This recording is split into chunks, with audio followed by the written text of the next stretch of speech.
An all-new episode of The Mitch, Lafon, and Jeremy White Show. Tuesday at noon. Available wherever you stream.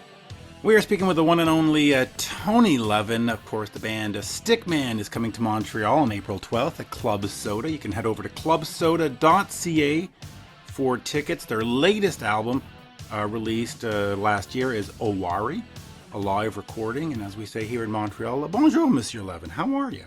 Bonjour. Very good to be here. And we were excited, about coming to Montreal again, and coming to Canada, playing up in Quebec, playing in Toronto. But B, we're excited just to be on the road again. It's been 2 years since we were able to tour.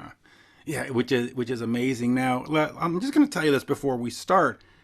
In November, I saw Genesis at the Bell Center in Montreal, and I have gone down this path of the rabbit hole of Peter Gabriel and Genesis and all that, and I have been listening, and I've got all my, live Peter Gabriel CDs in front of me, and I had this moment when I was sitting in bed the other day, and I was going, it'd be really cool if I could track down Tony Levin and do an interview, and literally in the morning, I woke up to an email saying, "Hey, do you want to talk to Tony Levin?" And I was like, dang, little synchronicity going on. So yeah, that was me. I heard your wish, and I set it up. I said, let me talk to this guy. Yeah, so let's talk Stickman, and then I'm going to pepper you with a few Peter Gabriel questions, because I have to say I've been listening to these live shows, these encore series from 2003, 2004, 2007, 2000. Phenomenal, just phenomenal. Good. Talk to me quickly about Stickman and what can fans expect at this show? I mean, what can fans expect? Yeah, well, Stickman is an unusual group. Of course, I think it's a good one, but I also think it's that kind of band that's valid to me because it has a distinction. We don't sound like other bands, and the first reason is the instrumentation. I play the Chapman Stick, which is a touch style guitar that has bass strings and guitar strings. Then Marcus Reuter plays a touch style guitar also. He doesn't play the Chapman Stick, but he plays one that he developed called the U8. So we have two guys who are both bass and guitar. And the third guy, and there's only a trio, the third guy, Pat Mastelotto, is the drummer, one of the drummers in King Crimson. So he and I have a great history, but Pat's also not...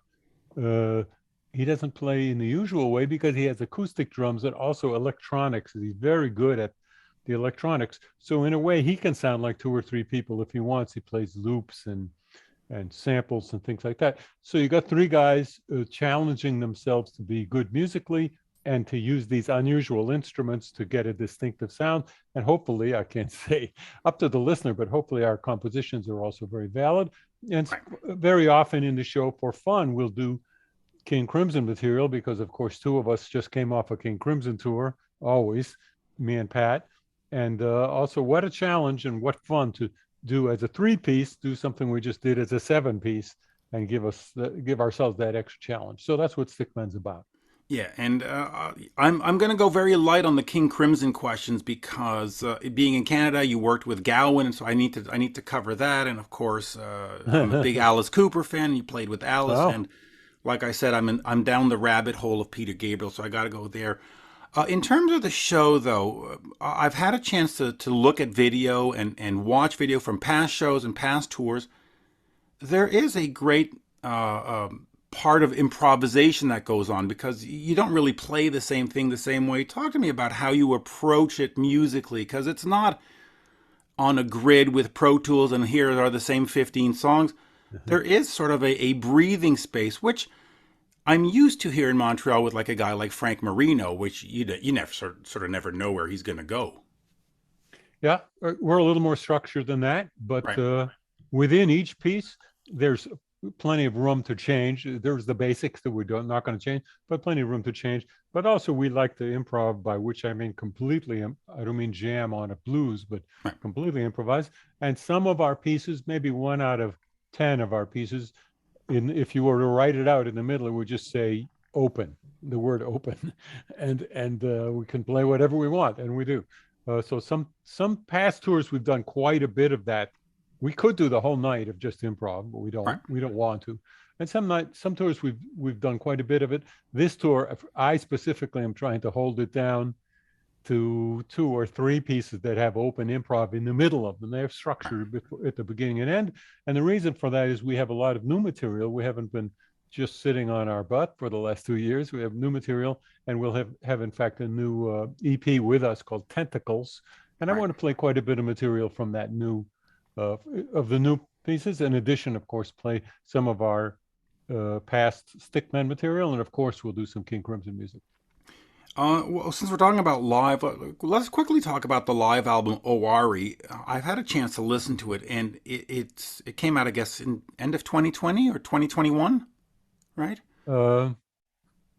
When did it come out? That's a good question. I don't follow that. The end of things, probably in 2020. It was recorded at the end of February 2020. That I know. But you had to deal with some COVID restrictions, I guess, to make that show happen. Talk to me a little bit about that, because you listen to it and it's a live album, but you don't hear the audience. It's just so pure and so clean. Talk to me about putting that one together and just capturing that sort of really crispy soundscape. Well, thank you. A very unusual circumstance. Imagine this, we can all think back to early 2020, and there was this talk about this virus coming. So we had a tour planned of China. How's that for an idea? And Japan. And live from Wuhan. Yes.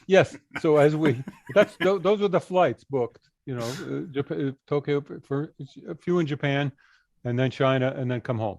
And I think the day before we got on the plane, China was canceled. This was late February, and that was problems for our routing. But we went to Japan, and when we landed, they told us Japan is canceled, except we can do the first show. Actually, frankly, some of the rest of the clubs closed down, and some of them never were to reopen. So we were literally doing the last show in Japan before lockdown happened, and we had a great deal of trouble changing our flights, as you can imagine. What a disaster that must have been. Yeah, it was tricky. Anyway, fortunately, that show in Nagoya in Japan we were able to record it at very high quality. We could have added the audience, there was an audience mic, but frankly, it's Marcus Reuter, our wonderful touch guitar player, who handles the mixing and decisions like that in the band. He decided to have it really studio quality.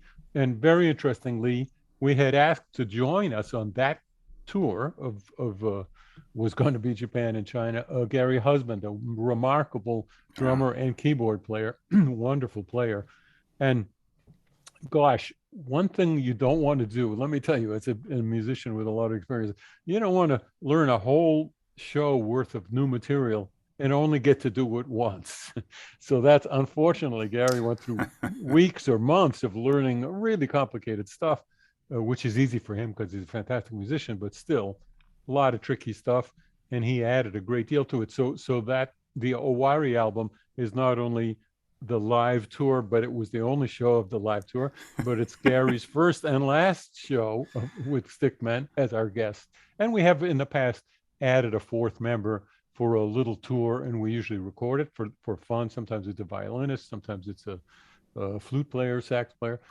So having Gary really gave it a twist and in a harmonically, especially different direction than we used to go in. And that's the kind of short story of Owari. 2020 touring of Stickman. And by the way, that's to this date, that's the last show we've done. We're very excited that next week we'll start touring to get on the road. Goodness. Yeah, and it's great that Owari captures not only a show but just an entire tour. That's you're probably the only band in the history of rock to capture an entire tour in one and show. A lineup. It's the only time we had Gary with us. We hope to do it in the future, but life's complicated. You can't know what's coming. And this tour is just Stickman, the three of us. Talk to me about your musical vision in a sense, because you listen to what you do with Peter, you listen to Owari or Stickman and King Crimson. You've never done that sort of musical stuff that's, pop radio friendly. It's always been challenging. It's always been progressive. It's always been intricate.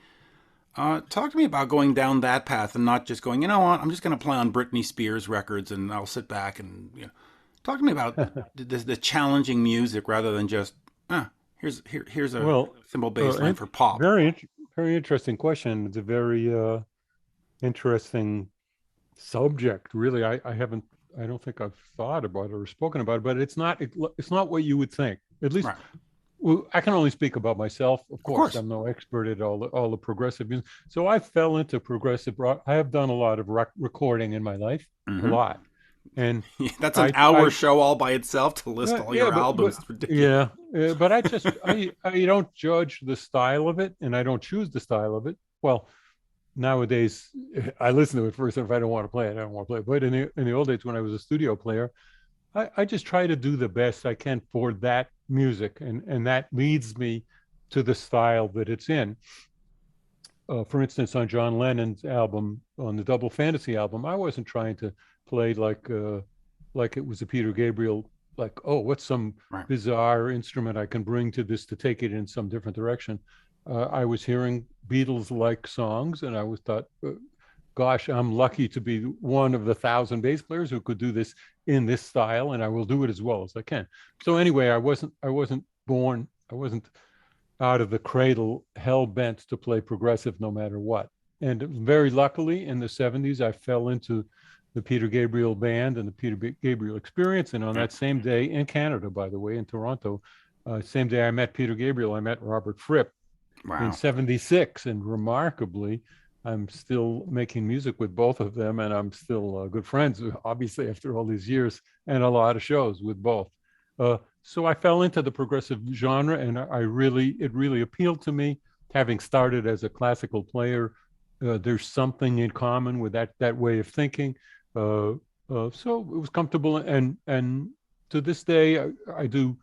I haven't put numbers on it, but probably 9/10 of what I do is progressive music. But then Right. you're looking at me in my studio, and over there at my studio desk, I'll play. I was recently playing on a folk album that somebody sent me. Music Wow. was good, and I have my upright bass, and I thought, yeah, I'd like to play on that. So at home and in the studio, I do whatever good music I can have the chance to play bass on, because that's what I love to do. And through the years, I've become, like I said, 9/10 progressive music, and it didn't have to be that way, but that's the direction that the twisting road took me in. When we get to the Peter Gabriel album, So, which is certainly more commercially accessible, what were the discussions going on that? What, was it like, hey, you know what? Let's try to write for radio, or was it like, no, let's just do Peter Gabriel, and then it happened to just hit because of MTV and whatever else? Oh, wow. That the first part of what you asked never happens on any album, Right. that the whole band or everybody says, hey, let's try to make this kind of record. Peter writes his material. Right. Every album's different, but he writes his material. He brings in the musicians he chooses and he wants. And in those days, it was the Peter Gabriel band. And we just play. And it can take hours or it can take years. But when Peter is done with his adventure of working on that album, So came together fairly quickly under the direction of Dan Lanois, a producer. Usually Peter doesn't have a producer, but Dan struggled he struggled pretty hard to make it happen quickly, i.e. in a year or a year and a half instead of 10 years. And the style was very much Peter's, and Dan influenced the style a lot. But there was no point where anybody had any discussions about what kind of music this is going to be. Right.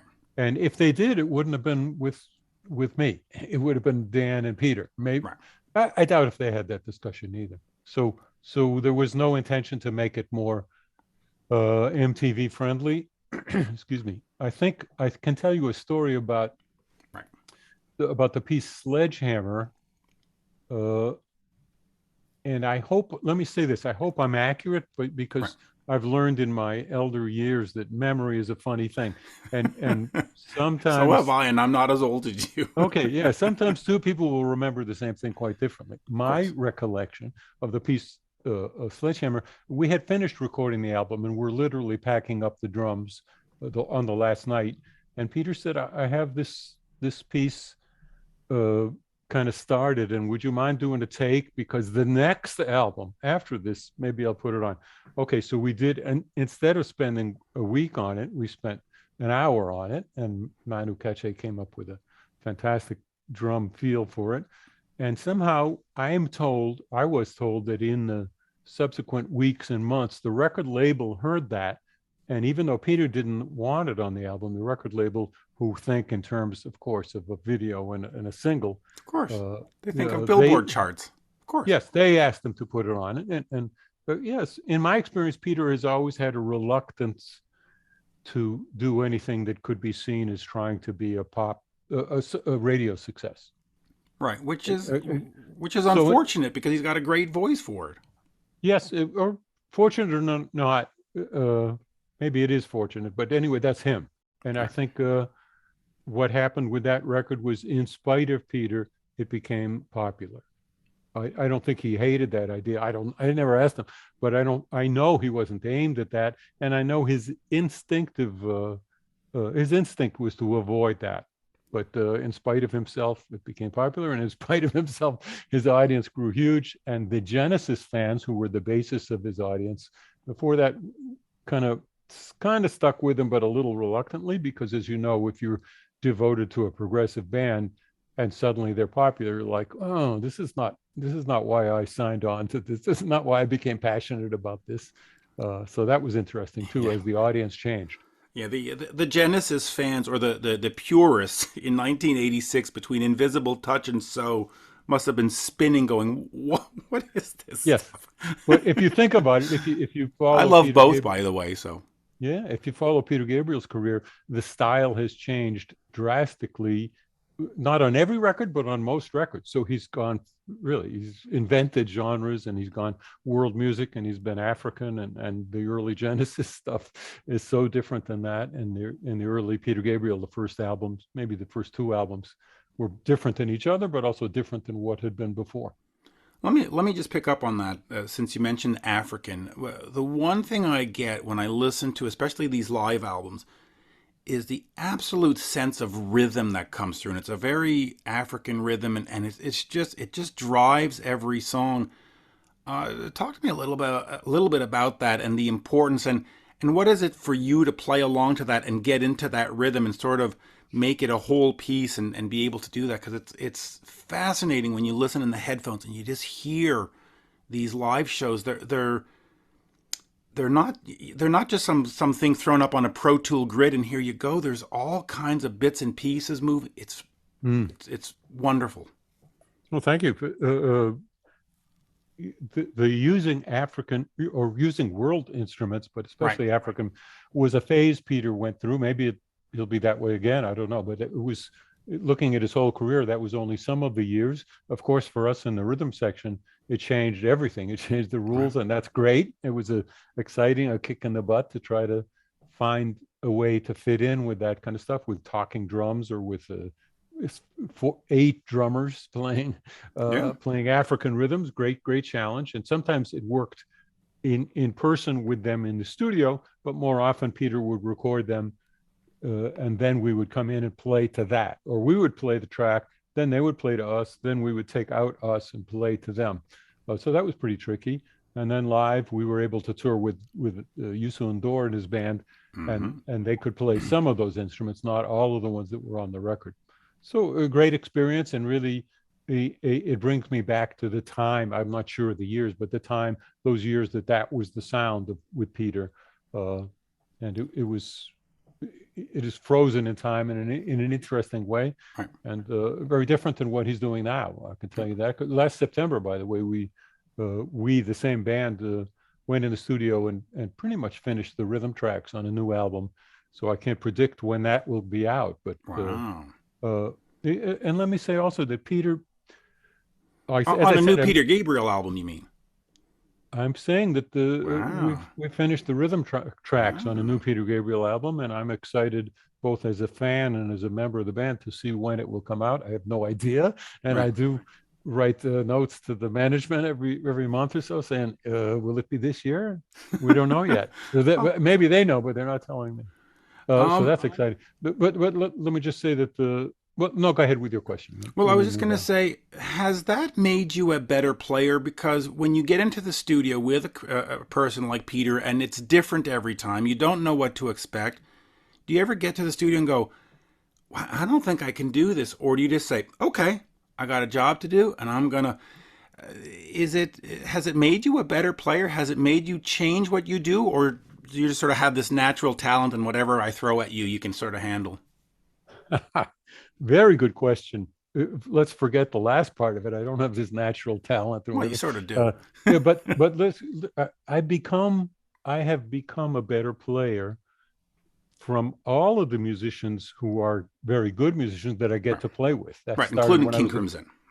yeah, it started when I was a kid, and the drummer in my first band, the band was called the Cavaliers. The drummer was great, and I wasn't, and I didn't become great from that couple of years. But you learn. It's great. One of the great things about music is when you have the chance to be with players who are kind of at a level above you, you get to learn. And Right. yeah. However, with Peter, I have become a very different and I think better musician because of his, aside from his playing, which is darn good, and his singing, uh, and his stage presence, by the way. And I learned from that. I don't imitate him, but I learn from standing behind a guy who's a great performer. You not only get to enjoy it and appreciate it, but hopefully you up your own game as a performer. But he's so open to alternative ideas, musical ideas. It's not because he's a prog player or because he came from Genesis, just the way that he is as a person, as a musical personality. So that starting in July 76, when I was first exposed to that, Right. and then maybe I played a somewhat normal bass part, and he said, well, what if you went high, or what if you did these all kinds of unusual things? Let me tell you a quick story. Many years later, when I first showed up with the instrument, the Chapman Stick, the perfect, well, actually, I showed up with it on, anyway, he looked at that and watched me playing it. It's a touch style instrument you play with your fingers. And he said, he thought a minute and he said, well, what if you put thimbles on your fingers? And think about that. He was looking at the most alternative sounding and looking bass he had ever seen. And his first thought was, well, yeah, but how can we make that really alternative to what it is? And frankly, the end of that story is I still have not tried thimbles on my fingers. So that's awaiting somewhere in the future. But that gives you an idea. And also the piece Big Time, which I had Jerry Marotta, the drummer, play on the bass strings while I did the fingering. When we did the album, playing live, I was trying to play it with one drumstick in my right hand and constantly practicing that at sound check. And one day at sound check, Peter went by me and looked at me. He said, well, why don't you take two drumsticks and cut them down and put them on your fingers? And I did, and I called them funk fingers. And thank you, Peter. Yeah, a whole way of playing, a whole different way of playing. I would have never thought of it. And it's like rolling off a log to him, looking at things in a different way than other people look at them. And I think when we see his live show, part of the way that part of the reason that it moves us so, the audience and the band, it moves us. A part of that is we just see this guy, and he's just his personality, his insides is out there for you to see, and you just see that. Well, he thought of, well, what if I was hanging upside down singing this song and walking in a circle, and nobody else would think of that, no one else would dream of it, and we relate to that, and we're attracted to that, and that's part of the magic of Peter Gabriel shows. Well, and so the many mystery. questions. And the mystery. Talk to me about that, because a lot of bands, especially when they have a band that's not part of the marquee, you just sort of stand in the shadows. And sometimes some bands don't even put lights on them. They just sort of stand there by the drum riser. Has it been a challenge to be so cinematic in your presentation and having to be involved? Because I mean, there's not the moped. What's those long things that he comes out on? What are they called again? You know what I'm talking about. The walkers there. Anyway, but also the ball and of course when you get over to Stickman, now it's in your head. You go, I can't just stand here. I got to be visual. Was that a challenge for you? Are you naturally visual, or did you sort of go, okay, I got to be sort of part musician, part actor? Good point. I'm not naturally that way because I've been training as a musician, looking at music and reading music my whole life. But touring with Peter, I became that way, not through an effort. I don't mean I became a kind of performer that he is, but two examples of the other kind of, but King Crimson, I've just toured all the last year where we sit and we play like a classical concert. Right. And there's one lighting change over the 3 hours of the show. And Peter has all these great ideas, and he starts dancing, and David Rose, his guitar player for many, many years, and I just kind of look at each other and we think, well, what if we sort of did what he does? And then he sees that, and he says, okay, come on up and join me, and then we'll do this. And he does all of that with an innocence. It's not like he's a great dancer. It's Right. not like he's really agile. He's kind of clunky in a Right. endearing way. So that's sort of incidental. But what I'm saying is I can join in with him and not feel like I need to be a professional dancer or an actor so I never really think about I'm putting on this kind of show. It just doesn't come up. I just react to Peter and do what feels right in being in his band. And sometimes he asks us to do something, or he arranges for the stage to move in a certain way, for sure. By the way, it's a segue, the thing that he Right, he the would ride segue, around. that's it. Yes. I couldn't remember. And for that, yes, and for that matter, a stage that moves in a circle while you're playing, and we can sit on the edge of it or something like that. Yeah, a lot of moving parts. a lot of wonderful production ideas all come from Peter, but all with the sense that the band is free and encouraged to join in any way we like. And I won't stay on Peter forever, so I'll stop with this last question on Peter. But you talk about the innovation and the drumsticks on the finger and the cymbals and all this.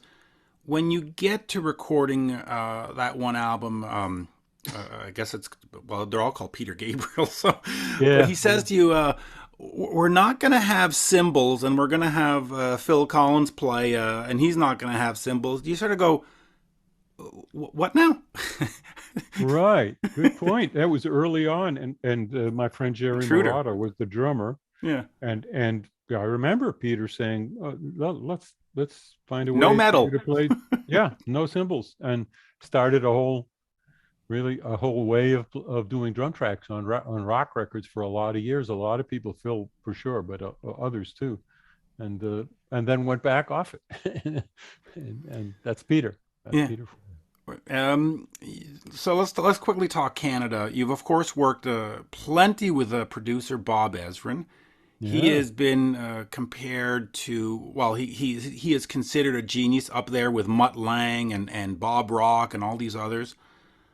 Talk to me quickly about Bob Ezrin and having him, bring you in for those Alice Cooper's albums, the Lou Reed stuff, and what makes him Bob Ezrin? I mean, he's not a producer; he is sort of the producer. Good point. And I those are way back albums, the Lou Reed and Yeah, I would say a we're little back bit in the on Berlin '70s now. Lace and and Whiskey Alice and Cooper. Yeah, and so again, you're testing my memory, but Bob is a very was and is a very creative producer who also has a good sense. I guess I've done a lot of recordings with a lot of producers, and they're all different, but he's in an exceptional way. He has a good sense of his tools, the musicians he has on hand, Right. the engineer he has chosen for doing that. So he's got his tools in place, and then he helps the artist in my experience, go in the direction that artist wants to go and needs to go. And I think he had some conflict with Peter. Conflict is the wrong word. Some differences in the way that they Difference thought of opinion, Peter should right? go. But Yeah, does he let and- you be Tony Levin, or does he say, nope, it's got to be? Because I know Bob likes to play stuff for the musicians and say, this is what I'm hearing in my head. Now try to go recreate it in a sense. Or does he say, hey, Tony, listen, just be Tony. You're Tony. Good question. And I don't remember too much of the hours, how they went in the studio, but by and large, my sense was that when he first met me, and who knows why, what he had heard that I had played, but he decided that I was appropriate for Ellis and then for Peter Gabriel, and that my playing was okay, and my sound. In those days, I played a standard a Fender Precision, a standard bass that Right. sounded kind of like rock, but also like most other bass players had that bass. So I don't know why, but he decided I was the sound that I got was okay for the album. I remember, I'll tell you two stories about the Chapman Stick. When I first turned up with it, he looked at it and he said, I don't even want to plug that in. Just leave that in a I don't case. know what that is. Put it back in the Yes, car. yes. And then many years later, I was really chuffed. I was really pleased when doing the Pink Floyd album, when he said, "And I want take out take out the stick for the beginning, not the whole piece, but the introduction of this piece." Very Pink Floyd, what if we recorded the stick digitally and then the bass analog in the next part of the piece? Very complex, but very appropriate for Pink Floyd. And yes, and so I finally got to play the Chapman Stick on some of Bob's production, and I'm eternally grateful to him for that day in July '76 when he introduced me to Peter Gabriel and Robert Fripp in one day, and also Steve Wow. Hunter, a fantastic guitar player whom I still work with, and some of the other guys on the session I did know, but all those people I didn't know, and still making music with the three of them. Well, you actually got to work with a friend of mine, Alan Schwartzberg, the drummer. He is Yes, terrific. I spoke to Alan about 2 weeks ago. He's okay. so He is good. terrific. And the only reason I didn't mention him, Alan, and Jimmy Malin, also the percussionist on that first session with Peter Gabriel, is I knew them very well. I recorded all the time with them in New York. I'd probably done 30 albums with Alan. So I didn't mention him as somebody that Bob introduced me to. But yes, he did the first live tour with Peter Gabriel. And then Alan, I think, chose to stay with the studio career that he was so successful with in New York, and I had the complete opposite reaction when I first toured with Peter Gabriel of Peter, I don't want to record in the studio anymore in New York. I want to be on the road with you, and that's where my career took a big left turn, and is still in that. I get to do some recording, but I'm still very much more fond of playing live. Yeah, I can see that. And I must imagine, and I didn't mean to get back to Peter, but it's got to be challenging because he does not do the same set list. He sort of mixes stuff in, brings stuff out, and he says, you know what? I'm not doing Shock the Monkey. I'm not doing Games Without Frontiers. I'm doing what I want to do. So that's got to keep you on your toes and keep you going, okay, what's tonight going to bring? Well, that's not really the case. In practice, I know all of these pieces. Right. I recorded them and I kind of remember them. In fact, it's Peter who's the slowest at recalling how a piece goes. So we need to rehearse them quite a bit before the tour to have on hand. There is no piece in my memory. We've never been on tour and have Peter say, I know we haven't played this piece or rehearsed it, but let's do this one. That's not what happens on Peter's tours. Right. Or actually any band, even with King Crimson, with that gigantic 50 compositions in our repertoire, before the tour, we'll rehearse 50 pieces and have them ready, but we won't just surprise ourselves. Man, you don't want to just throw it up on Pro Tools and just push a button and just pretend. Yeah. No, we don't want to do that. I don't know how much more time, but let me just ask you a couple more questions on the Canadian front. You worked with Lawrence Gowan, who I'm actually interviewing tomorrow, and you did Strange Animal that had a Criminal Mind, one of the greatest Canadian singles ever released. How does Tony Levin end up on Gowan? I mean, he's back in at that time, mid '80s. You were the Peter Gabriel guy. You were the Alice Cooper guy, the session guy, the Lou Reed guy. How do you end up on a rookie Canadians? I mean, and I don't mean that disrespectfully, but he's just a local guy, and he's got Tony Levin on the album. How does that happen? Well, the simple answer is my perspective of the world and of everything you just described is entirely different than yours. Right. So when you say every time you say he's Canadian, everybody's from someplace. Okay, so of course. Let's replace that with, okay, he's a New Yorker. So how do I come? Right. To me, it's completely different. He plays really good music. He writes really good music. He found me somehow. I think he was interested, frankly, in using Peter's rhythm section because he liked the way we sounded on the record. He found us. He asked us. We heard the music. It was good. We said yes. I can speak for Jerry Marotta also, but Wow. That's the way I am to this day. Of course, I'm a little busier. No, I was pretty busy then. Hear some music. I would say almost every musician I've known is that way. You hear some good music. What do you want to do? What you do with your life, your life's goal and your life's joy is to play on good music, you don't really care where the guy's from or whether he's famous or not. I played with some great stuff with people who weren't famous, and some of it, like Larry's, became very popular, and some of it nobody ever heard. Right. And it's equally sad. I don't really follow the sales of the album. I just get to play good music, and I was inspired, and I learned some stuff from Larry. He's also a great performer live, as you know. Yeah. See, so you tapped into the Canadian guilt. We always sort of feel that it's us against. I understand that. I understand that, and let me tell you, in a serious way, it's not just Canada. It's a lot of places. You know, it's Milwaukee, and it's Australia. So, and I play with people, not really my whole career, from around the world. So it's not just Americans. So I see that a lot. I see a lot of whatever you call it, not guilt, but I realize I'm not from the big town, and I come from Boston. And when I moved to I went to school in Rochester. And when I went to New York City to fall into studio work, I considered being a little intimidated because I'm not a New Yorker. I'm not one of the cats, and I'm not from there. And I don't know how I handled it, but I can relate and I understand. But in fact, that's not part of my perspective as a musician. Right. Is not where the guy is from or whether he's famous or what his budget is. It's how good the music is. Right. Good music is good music. In terms of the Stickman, you mentioned an EP. Is that just a taster until we get to a full album, or are we in a marketplace where we sort of put out an EP every 6 months, a year, and go, here's the 4 songs we've got. Go enjoy them. We'll get back to you in 6 months from now. Yeah, that's a very good question. I would say it's not exactly either of those, but we have this new music.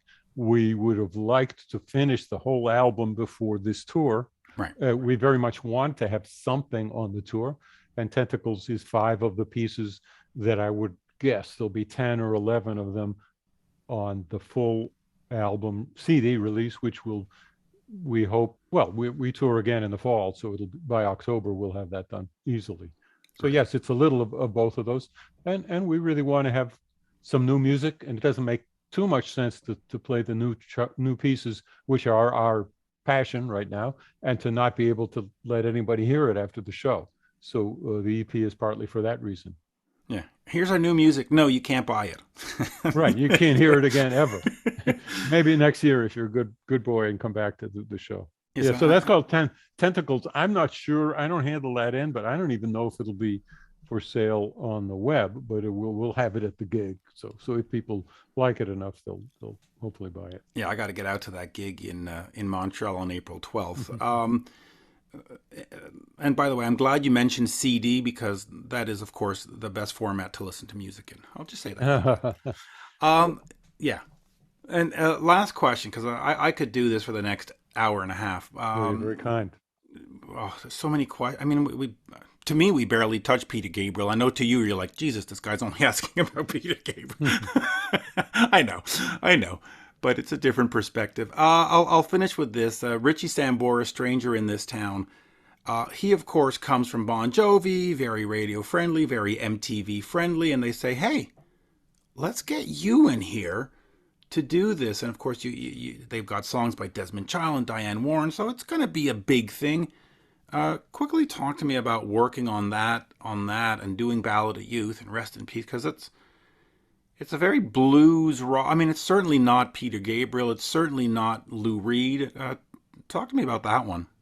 Well, I'm a friend of his, so musically and personally. So Richie and Tico and David, the amazing guys. The guys who were on that record, just Richie wanted me on the record. I didn't, you know what? It's a little bit typical of me. I don't know why, but I never ask. I never say, why do you want me on this album? We're all rock players of a sort.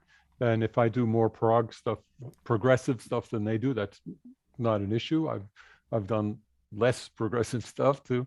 And it worked out great musically. The most fun I had was in Tico's basement, just running down the pieces and recording the demos.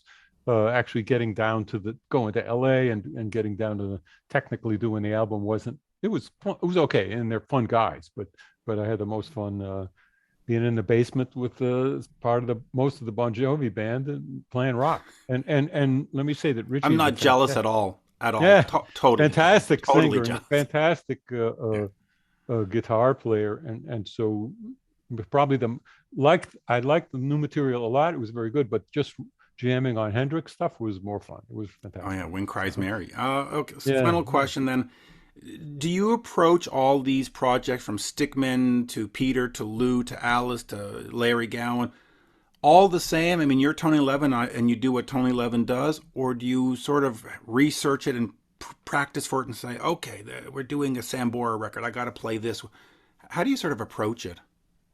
a good question. I don't have that one thing you mentioned of I'm Tony Levin. That doesn't, like this, probably you just don't wake up and think, well, I'm me, and this is the way I got to be. So subtract that from it all. And usually I just want to go in and hear the music fresh. I think there have been a few times I did not, for instance, I didn't listen to Genesis before I played on Peter Gabriel's music. I didn't listen to King Crimson when I knew Robert Fripp and was recording on his Exposure album. I still hadn't heard King Crimson. Wow. Yeah, Pink Floyd. I can't say that I'm not an expert at Pink Floyd, but I had heard it some, but I actually listened to a little bit before I went into that, but mostly for fun before I went into that session. So yeah, somehow a combination. No thinking about I'm me and I have to do this, but just Right.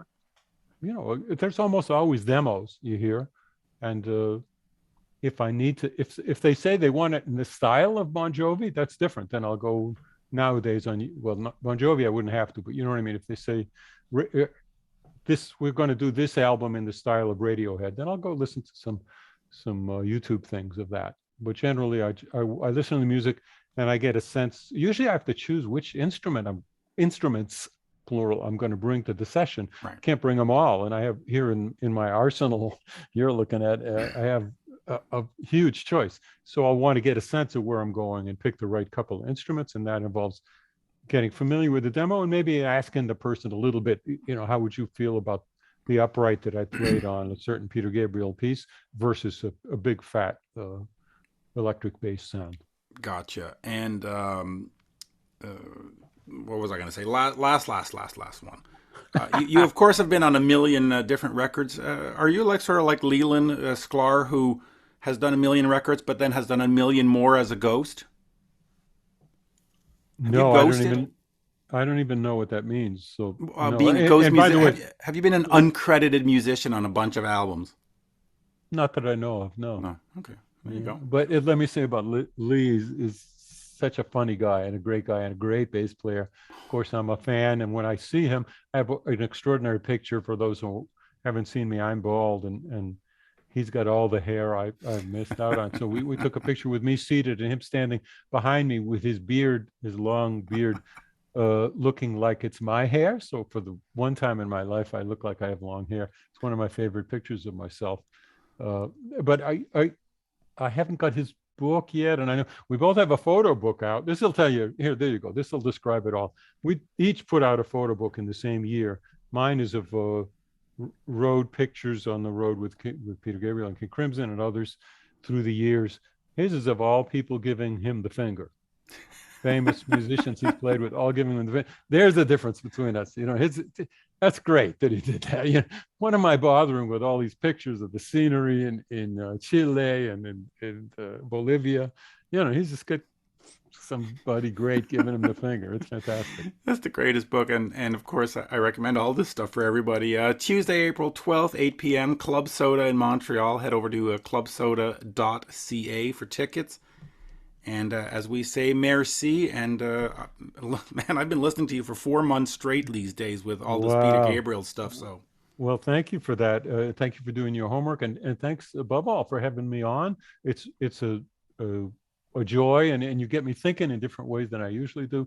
And it even better, maybe a couple of people will come to the show who wouldn't have known about it. So thank you for that. Absolutely, and thank you, and keep rocking, as we say. Keep making music, because you got people like me that are ready to buy it. I appreciate that. Thank you. Merci. An all-new episode of The Mitch Lafon and Jeremy White Show. Tuesday at noon. Available wherever you stream.